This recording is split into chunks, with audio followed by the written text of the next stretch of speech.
Sabana 1 menuju Sabana 2, dan ini Altar Awan.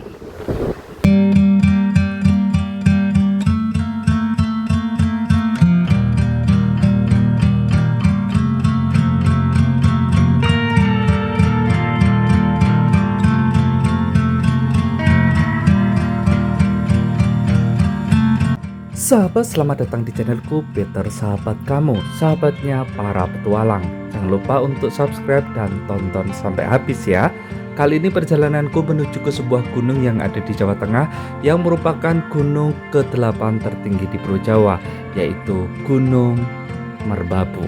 Kali ini aku pendakian melalui Via Ganjik, satu-satunya pendakian yang memang tidak resmi, tetapi diperbolehkan untuk menaik. Pagi ini aku sudah sampai ada di base camp Ganjik. Itu ada beberapa rumah yang menjadi base camp dan kita bisa daftar dimanapun. Yang penting ada tulisannya base camp Via Ganjik. Untuk di base camp ini kita ditarik 10.000 per motor dan 5.000 per kelompok untuk tinggal di base camp ini. Lalu setelah itu kita akan memilih ojek untuk sampai di pos 1. Besaran untuk ojek adalah 50.000. Oke kawan, kita mulai dari base camp Ganjik sendiri. Dari sini nanti kita akan melewati beberapa pos. Pos 1, pos 2, pos 3, pos 4, dan pos 5, lalu menuju ke puncaknya. Oke kawan, kita akan naik Gojek terlebih dahulu, dan inilah Gojeknya yang mengantar kita sampai ke pos 1. Jarak yang dibutuhkan dari base camp ke pos 1 ketika musim panas seperti ini hanya 10 menit saja, melewati hamparan. Tapi bila musim penghujan itu bisa sampai 20 menit, bahkan sampai 30 menitan. Kebetulan ini adalah bulan September, maka jalannya cukup kering dan aku bisa cepat sampai ada di pos 1. Pos 1 ini diberi nama Senduran. Di pos Senduran cukup luas dan ada tempat untuk berteduh. Pepohonan seperti cemara gunung ada di sini. Pagi ini banyak sekali para pendaki yang siap menanjak dengan berbagai bawaannya. Tidak sedikit juga yang mengabadikan foto di pelang yang ada tulisannya pos 1 Senduran. Aku tidak butuh waktu lama, langsung saja mendaki dengan pendakian yang tidak terlalu curam, tetapi cukup untuk menanjak. Di sepanjang jalan kita disuguhkan pemandangan yang begitu apik. Gunung Merapi ada di sebelah kiri, lalu kita juga akan menemukan pohon-pohon unik seperti ini. Oke kawan, kita akan ketemu juga untuk sabana kecil ya. Ini adalah alang-alang yang ada di kanan kiri dari jalur pendakiannya. Menanjak sedikit lalu ada bonus perjalanan sehingga kita juga bisa mengatur nafas kita dengan baik. Perjalanan yang cukup ringan, bisa 1,5 jam, maka kita sudah ada di pos 2, yaitu pos Pentur.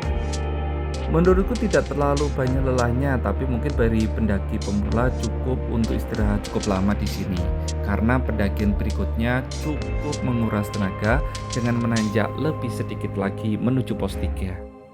Perbedaannya untuk menuju ke pos 3 ini tidak banyak pepohonan, jadi benar-benar tempatnya terbuka dan panas bisa langsung menyengat. Dan yang menjadi PR lagi nih guys adalah kemiringan dari tanah atau tekstur kemiringan gunung itu cukup miring ya, sehingga debu-debu itu bisa terlempar atau tersaruk oleh kaki kita sehingga bisa mabul kemana-mana. Tapi di balik debu itu kita disuguhkan pemandangan yang sangat indah. Apalagi kita juga melewati Taman Edelweiss.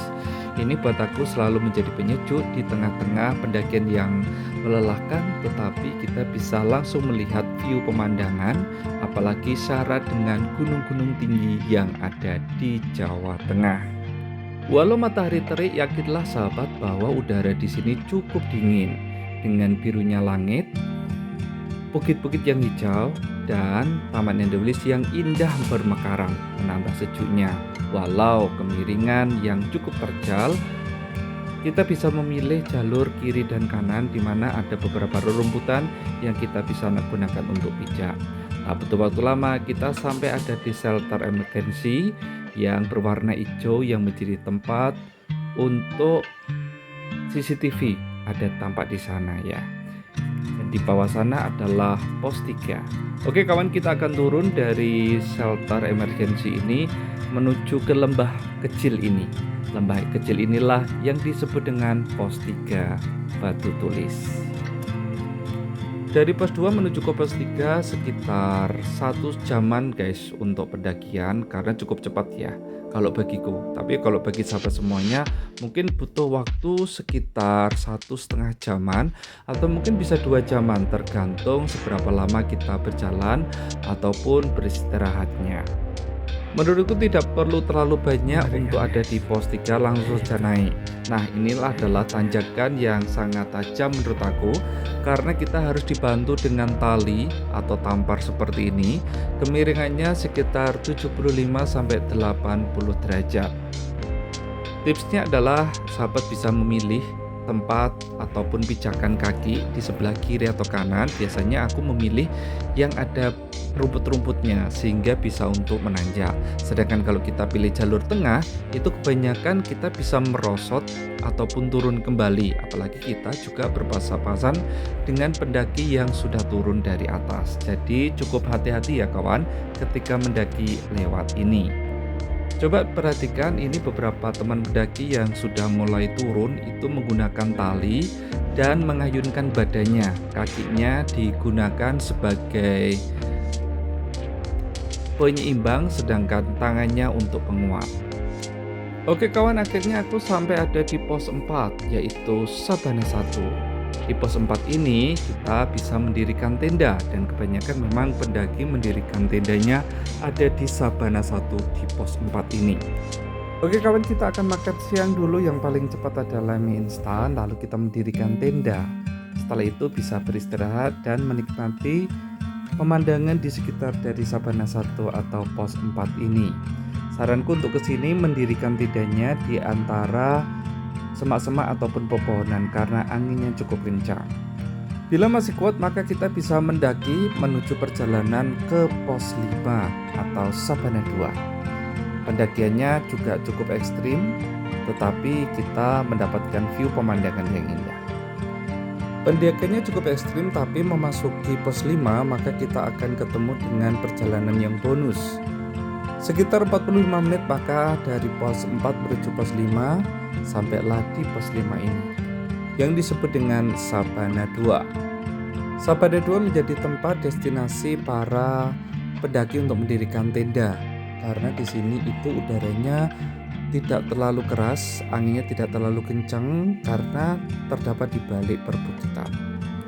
Disebut Sabana 2 karena memang di sini itu view pemandangan dan sabananya itu benar-benar nampak perbukitan seperti Bukit Teletubbies. Hamparannya cukup luas, apalagi kita bisa melihat beberapa pohon ataupun bunga edelweiss. Ditambah lagi pemandangan dari Gunung Merapi sendiri tampak gagah tanpa tertutup awan. Jadi sangat-sangat memukau sekali pemandangan di hari ini untuk Merapi. Oke kawan, aku akan lanjutkan perjalanan menuju ke puncaknya. Pelan-pelan tapi pasti kita menanjak terus sedikit demi sedikit, lama-lama juga akan sampai puncak. Walaupun pagi ini menjelang siang ini juga angin masih kencang ya. Tampak dari rerumputan yang diterpa angin. Saranku pagi saja guys untuk bisa naik ke atas puncak, karena kalau siang mungkin cukup panas juga sih.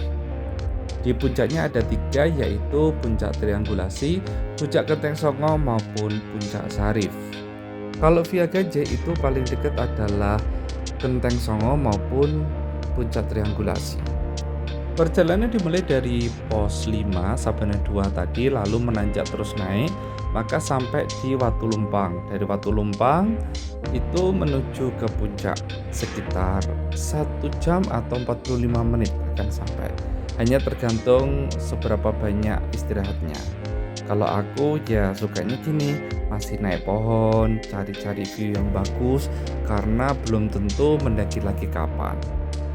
Tak ada salahnya kita bisa mengabadikan beberapa spot foto yang bagus maupun video-video, karena dari puncak ini tampak sekali lautan awan, Gunung Merapi maupun bunga Edelweiss dan padang savana yang indah.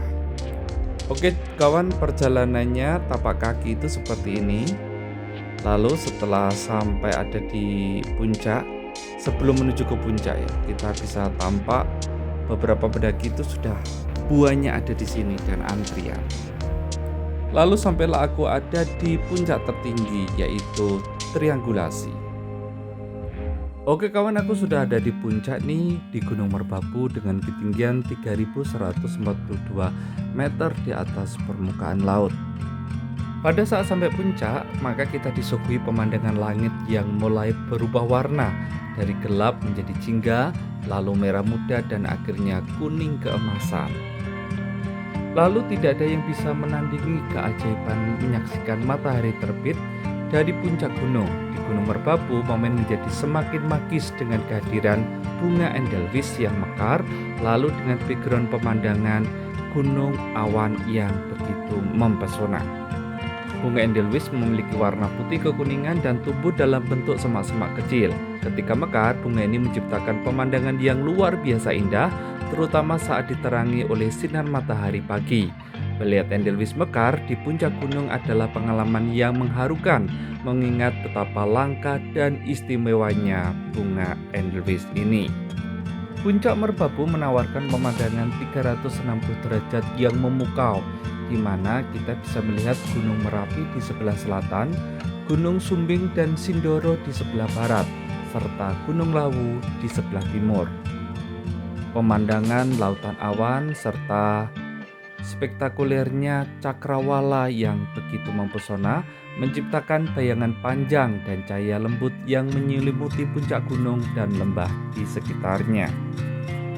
Buatku ini momen yang tak terlupakan, apalagi saat sampai di puncak begitu tenang dan damai.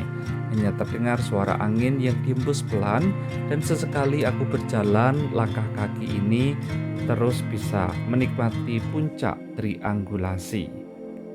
Jangan lupa kalau sudah sampai di puncak mengucap syukur dulu atas segala kebaikan kemurahan Tuhan. Lalu bisa mengabadikan dengan foto-foto bersama dengan teman ataupun tim pendaki dan nikmati sepuasnya ketika berada di puncak. Saat ini aku berlama-lama untuk menikmati lautan awan yang sangat mempesona dan aku berlama-lama ada di sini.